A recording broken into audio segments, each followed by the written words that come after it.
salita ng Diyos ay Try ko maging seryoso ngayon. try mo. Siguradong Pero tawatan na ako. dapat sigurado ka. Kaya mo naman talaga yun. Pastor, alam mo ba sa panahon ngayon ay napakapuri ng Diyos sa Ay, oo. binigyan niya tayo ng pagkakataon Okay. upang mag-share ng salita ng Diyos bilang isang missionary, bilang mga missionary. Oo, tama ka dyan, brother. Alam mo, Pastor, ikaw na naman siguro sunod na mag-lecture sapagkat ako na nag-lecture kanina. Oo, tama. Dito sa bahay na ito. Halika.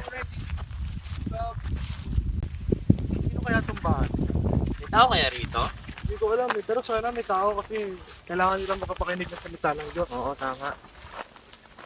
Tao po! Tao po! Ano po yun? Ng tanghali po. Ako nga po pala si Pastor Jared and ang kasama ko po si Pastor Lander.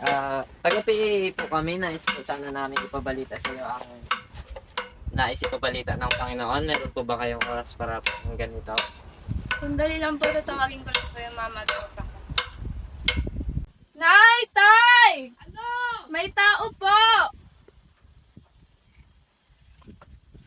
Sino po sila?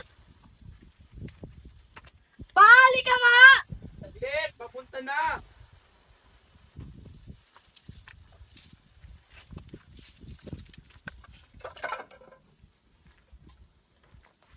Parito po kayo. Ano po yung sadya? Magandang tanghali po. Ako nga po pala si Jared at kasama ko na si Lander. Galing po kaming Palawan Adventist Academy at naririto po sana kami para ipabalita sa inyo ang mensahe ng Panginoon. Meron po ba kayong oras para pakinggan ang kanyang mensahe? Sige po, kami po'y handang makinig sa inyong ibabahagi. Sige po, Pastor, tuloy kayo.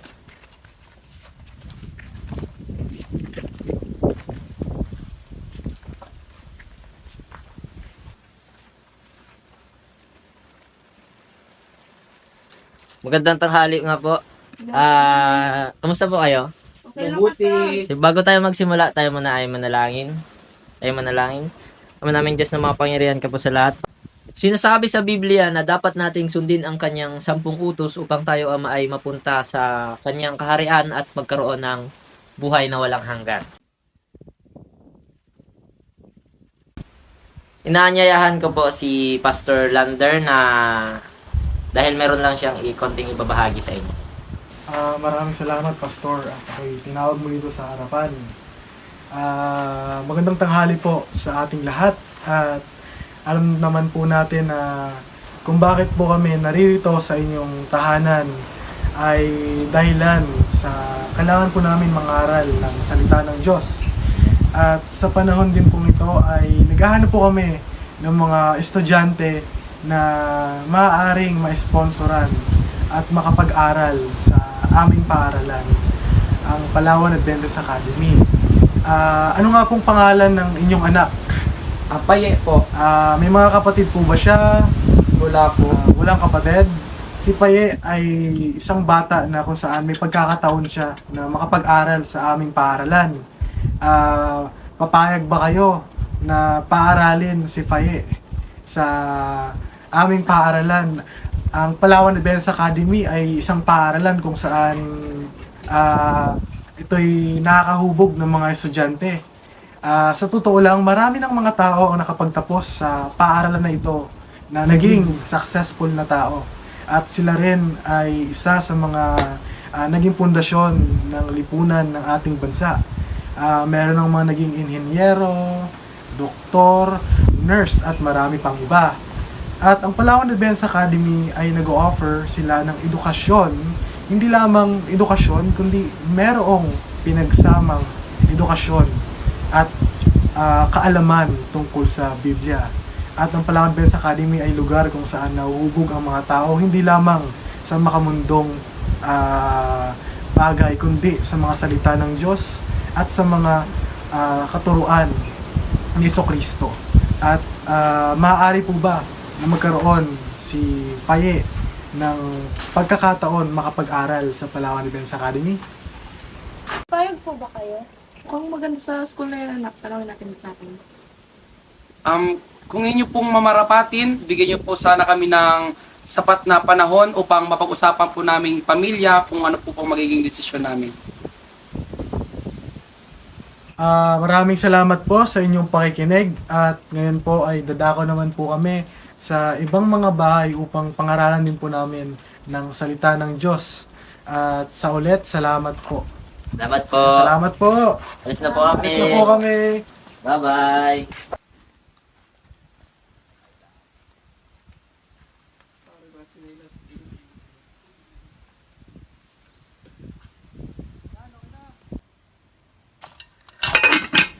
Ano pa? Mukhang maganda naman doon sa school na sinasabi nila, Pastor. Ano ba? Balak mo bang paralin anak mo doon?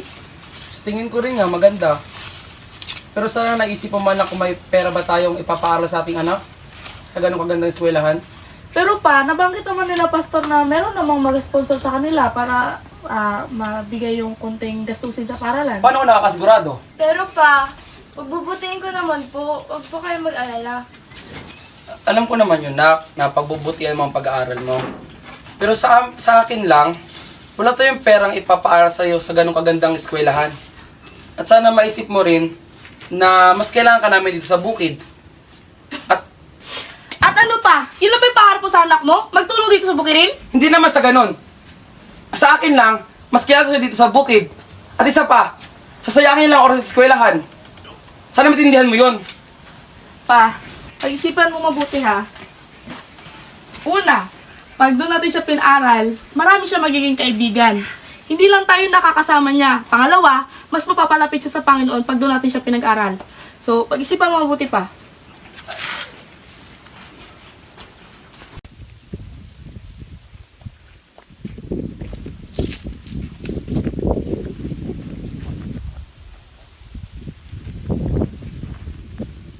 Nak, pasensya na sa mga nasabi ko sa'yo. At sana'y mapatawad mo ako. Okay lang yun tayo. Napag-isip-isip ko rin na dapat ngang paralin ka namin ng iyong ina sa ganong eskwelahan upang maging maganda yung kinabukasan natin, maging magkatulad sa amin. Naintindihan ko rin po na nag-aalala lang kayo para sa akin.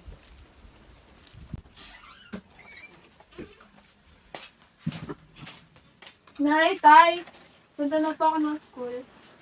Ay, ihatid ka na lang namin ng tatay mo na kasi Kaya nga. mag-deliver din kami ng mga gulay. Ay, sige po.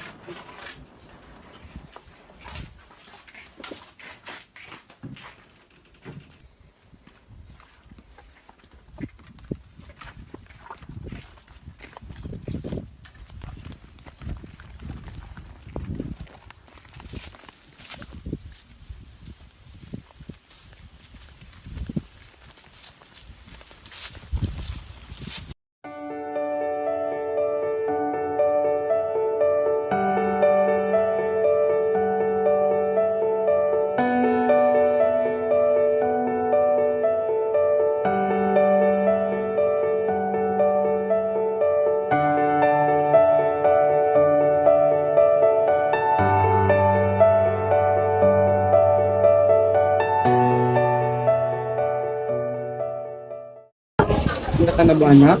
Nakaban po ako tayo. Ibigay mo yung best mo, ha? Opo. Ipakita mo sa lahat kung ano yung kakayanan mo. Ha?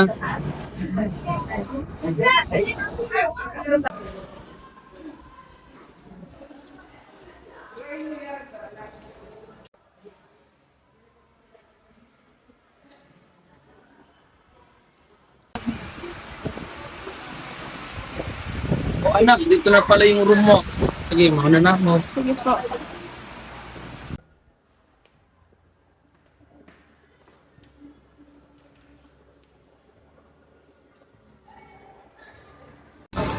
Hindi, ano din po sabi ni Mama sa harapan namin. Babasahin natin mo ito, tapos ano, nagawa tayo nito critical na. Critical ano ba? Wait, ano yun? Babasahin ba yun? Hindi ko rin nga masyadong gumina, pero siguro. Tara.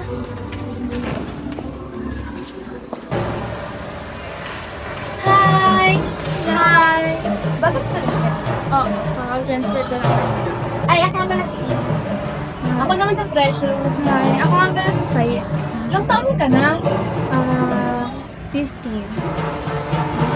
Ako naman. Magkasing edad lang pala tayo. Matagal lang eh. Simula nung ano pa. Ay, elementary tayo. Ikaw, makalimti ka talaga ha. Saka bakit? Lang gamit ko. Ito na lang. Wala, nainganyo kasi ako sa mga pumunta dun sa bahay. Sabi nila maganda daw dito. Ano nga pala yung mga ginagawa dito sa palangan sa kanila? Ay, naku, madami. Tsaka hindi lang siya, academics, di ba? Kasi, tsaka May mga sports din dito, lalo na pagdating sa intramu. Sinusuportahan ko yung mga sports. Ay, sa'yo siguro. oo, tsaka hindi lang naman more on sports, tsaka more on, spiritual. Mahuhugo yung ano mo yun. Tsaka, madami namang estudyante rin dito na nag-aaral kasi nga, totoong maganda talaga dito sa Palawan Adventist Academy. Sige. Try ko nga sali sa mga laro. Cool. Tsaka dito, madami ka talagang matututunan. Sabi nga rin nila, narinig ko din yung mga kanta-kanta ng mga kabataan.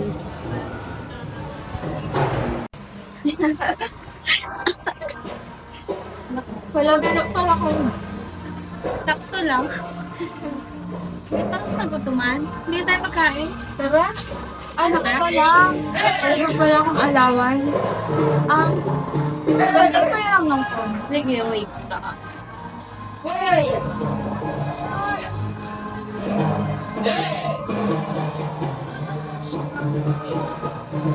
Hello?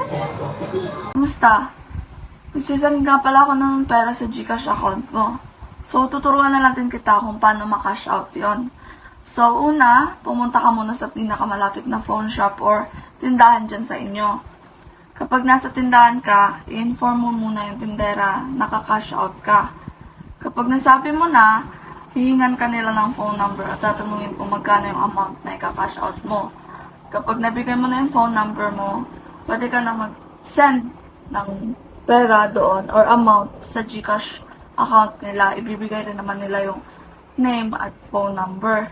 Kapag na-send mo na, ibibigay na nila sa'yo yung pera. At kapag na-receive mo na yung perang pinadala ko sa'yo, yung iba dyan is ipapambayad mo sa register, okay? Ganun lang kadali.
Sige.